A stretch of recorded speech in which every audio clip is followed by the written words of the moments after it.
Қоқыстардың барлығы қайда кетіп жатыр? Ол үшін біз өзіміздің күнделікті бір күнімізге назар аударайық. Тамақ қалдықтарын, әртүрлі қағаздарды, бөтелкелерді, газет-журналдарды, пластиктерді барлығын біз бір қоқысқа саламыз. Ал ол қоқыс жәшігін далаға шығарып тастаймыз. Кейін бұл қоқыс жәшігі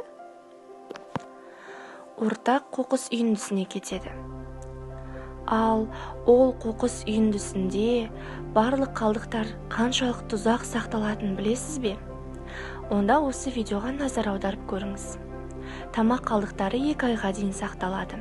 Қағаздар 2 жылға дейін, бөтелкелер 500, темір бөтелкелер 1000 жылға дейін, ал батареялар тіпті 100 жылға дейін сақталады екен. Ал бұның барлығын болдырмауымыз үшін біз пластиктарды, бөтелкелерді және де қағаздарды бөліп тастағанымыз жөн. Бөліп тастаудың арқасында қайта өңдеуші зауыт сіздің қалдықтарыңызға екінші өмір сыйлайды. Қоқыстарды 100 жылдық қалдық қылмай, оларға екінші өмір сыйлап бөліп жинайық.